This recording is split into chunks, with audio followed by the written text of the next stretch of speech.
We are here. I'm in Nashville.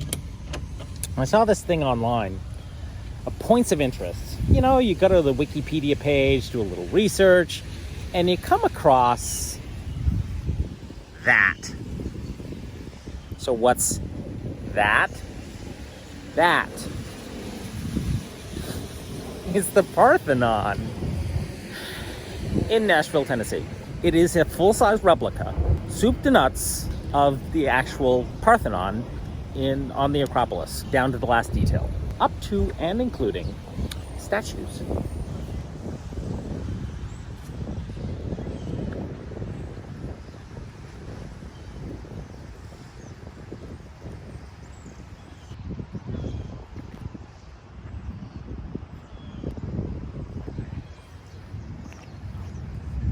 Parthenon. The Nashville Parthenon. The Nashville Parthenon was built on the site as a centerpiece of the Tennessee Centennial Exposition of 1897. The original full-scale replica was intended as a temporary exhibit structure and was constructed of brick, wood, and plaster. The building quickly endeared itself to all Nashvillians who protested plans for the building's demolition at the close of the Centennial celebration. The original building stood until 1921, at which time the city of Nashville began the reconstruction of the worn structure, this time with permanent materials. This building, the result of those efforts, was completed in 1931.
That is the exterior of the Parthenon in Nashville, Tennessee.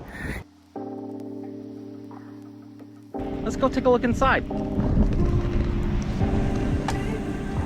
In Greek mythology, Athena is the goddess of wisdom, useful art, and the protector of cities.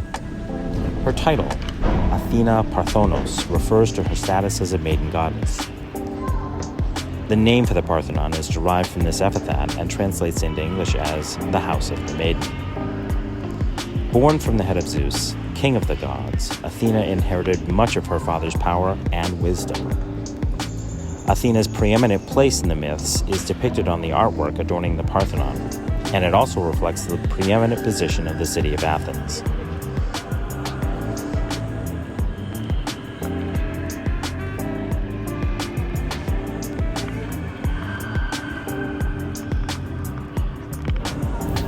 This statue of Athena Parthenos is a reconstruction of the long-lost original. The 42-foot sculpture is the largest indoor statue in the Western world and was created by a local Nashville native, Alan Loquere.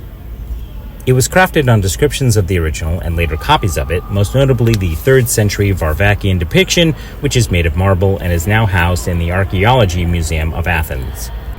The statue itself is made of a ground gypsum cement and a fiberglass composite material that Loquere sheathed over a framing panel so light that one person could lift them. Until 2012, the statue was completely unadorned. Today, you see her covered in 8 pounds of gold leaf and painted, which took 4 months to do by a team of artisans and craftspeople. She is helmeted, cuirassed, and carries a shield at her left side, and in her right hand is a statue of Nike, the goddess of victory. It should be noted that in the 3rd century depiction of her, her right hand is resting on a pedestal and Nike is in her palm. In the Liquari depiction, there is no pedestal.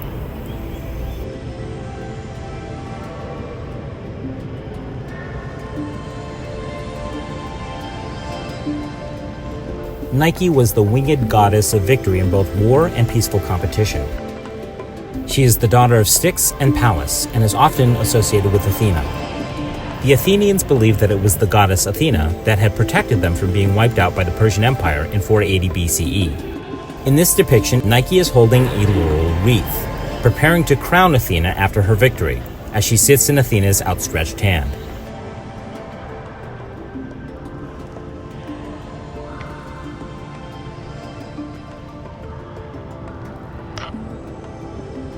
Historically speaking, the griffin over the centuries has taken many forms in many cultures. Usually it is seen as the protector of riches, where in one Greek poem Zeus is said to have kept the barkless hounds as his protector of his treasures.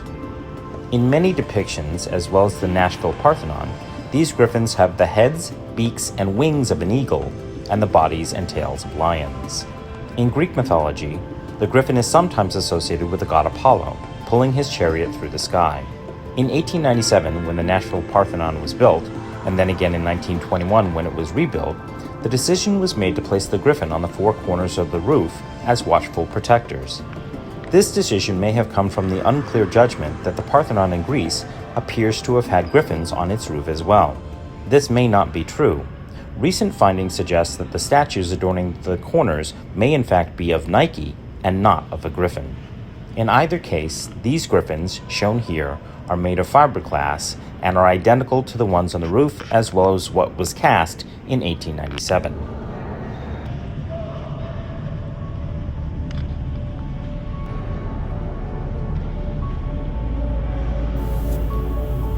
In the early 1920s, Belle Kinney and her husband Leopold Schultz were sculptors local to Nashville. They tended to work collaboratively on projects and commissions. They were contracted to create the reliefs that you see here. They based their designs and their drawings on the Parthenon marbles that are now housed at the British Museum of Antiquities, as well as the drawings by Jacques Carey in 1674.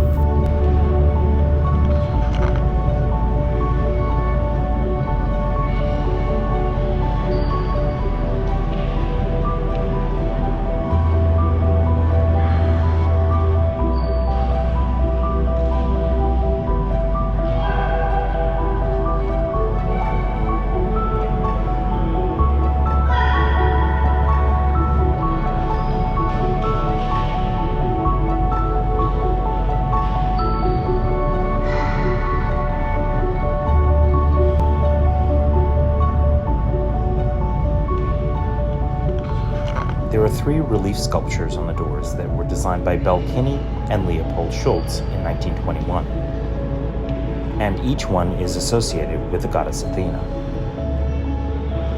At the top is the ram, representing fierceness. In the center is Medusa, and on the bottom is the lion, representing courage. The doors at both ends of the buildings are a matching set and were installed in 1930.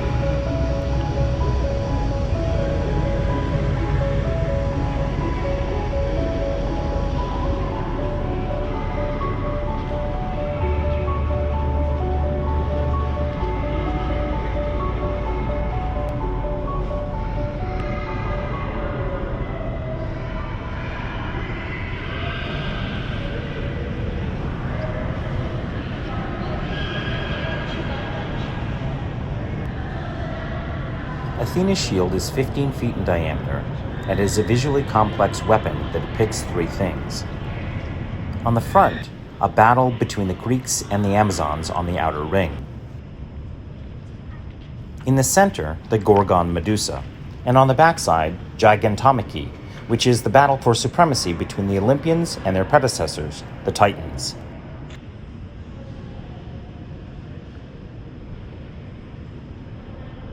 The centerpiece of the shield requires a little backstory. It is the portrayal of Medusa after she was killed by Perseus with Athena's help. In recognition for that help, Perseus gave Medusa's head to Athena after he had used it to kill yet another Gorgon. Athena put it on her shield purely as a defensive weapon. Medusa, in case you didn't know, had the power to turn whomever she saw into stone, thereby making Athena's shield an extremely formidable weapon in its own right.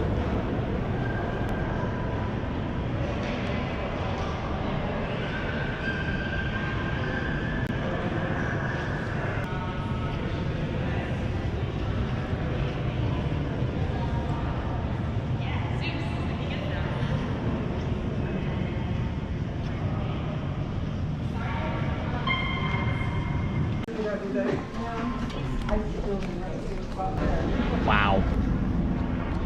That was amazing. Just the sheer scope of that. That's the Parthenon. Inside and out. It is a full-scale replica of the one on the Acropolis. It's insanely amazing. Wow. Parthenon. Nashville. Who'd have thunk?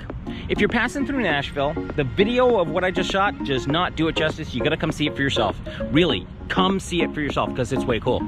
It's so massive, you just cannot imagine it. So if you can't get to Greece, come to Nashville. All right, I think that is enough video for today.